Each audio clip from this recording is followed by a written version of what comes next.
નમસ્કાર મિત્રો, હું છું doctor Jigar Jariwala, MCH gastrosurgeon, GI cancer surgeon અને HPB surgeon, Seeds hospital Surat. આજે આપણે વાત કરીશું લીવર કેન્સર વિશે. તો લીવરમાં કેન્સર થવાના ઘણા કારણો હોઈ શકે છે. એમાંનું સૌ પ્રથમ કારણ છે લાંબા સમયથી લીવર સિરોસિસની બીમારી હોવી. એના સિવાય લાંબા સમયથી મેદસ્વીતા અથવા તો ડાયાબિટીસ, લીવરમાં ઇન્ફેક્શન જેમ કે હેપેટાઇટિસ, સિગરેટ, દારૂ, તંબાકુનું વ્યસન કરવું, અમુક જેનેટિક પરિવર્તનોના કારણે પણ લીવરમાં કેન્સર થઈ શકે છે. લીવર કેન્સરના લક્ષણો ખૂબ જ સામાન્ય હોય છે. પેટમાં દુખાવો થવો, ભૂખ ન લાગવી, બિનપ્રયત્ન વજન ઓછું થઈ જવું, કમળો થવો, બહુ જલ્દી થાક લાગી જવો અને વીકનેસ રહેવી, આ પ્રકારના લક્ષણો લીવર કેન્સરમાં જોવા મળે છે. તો લીવર કેન્સરના નિદાન માટે આપણે સૌ પ્રથમ પહેલાં તો લોહીના બ્લડ ઇન્વેસ્ટિગેશન કરાવતા હોઈએ છીએ અને પેટની સોનોગ્રાફી કરાવતા હોઈએ છીએ. પેટની સોનોગ્રાફીમાં જો ગાંઠ આવે તો પછી આપણે CT સ્કેન અથવા તો MRI કરાવતા હોઈએ છીએ અને બ્લડ ઇન્વેસ્ટિગેશનમાં ટ્યુમર માર્કર્સ જેમ કે AFP, આલ્ફા ફિટોપ્રોટીન અને PUCA, આ બે ટ્યુમર માર્કર્સ કરાવતા હોઈએ છીએ. CT સ્કેન અથવા MRI પર જો ગાંઠ શંકાસ્પદ લાગે કે કેન્સર છે કે નહીં એ ચોક્કસ ધોરણે કહી શકાતું નથી, તો એવા કેસીસમાં આપણે બાયોપ્સી પણ લઈ શકીએ છીએ.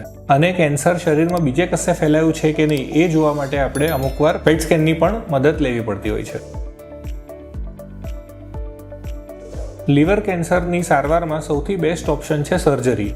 જો દર્દી આપણી પાસે સ્ટેજ 4માં આવે, એટલે કે કેન્સર બીજે બધે ફેલાઈ ગયું છે, તો આપણે સર્જરી કરી શકીએ નહીં. એવા કેસમાં આપણે કીમોથેરાપી અથવા તો ઇમ્યુનોથેરાપીનો ઓપ્શન આપતા હોઈએ છીએ. હવે જો લીવર સિરોસિસનું પેશન્ટ છે તો એમાં બેસ્ટ સારવાર છે લીવર ટ્રાન્સપ્લાન્ટ, કે આખું ને આખું આપણે લીવર બદલી નાખીએ.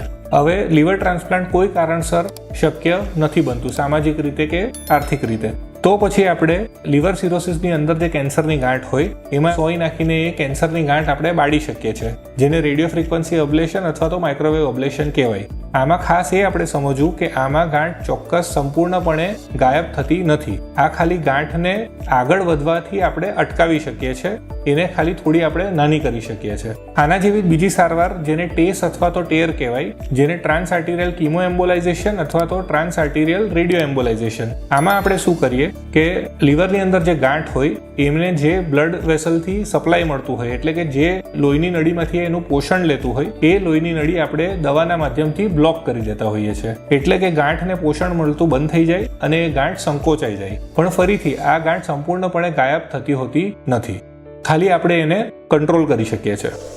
તો લીવર કેન્સર વિશે વધુ માહિતી જાણવા માટે તમે અમારો સંપર્ક કરી શકો છો.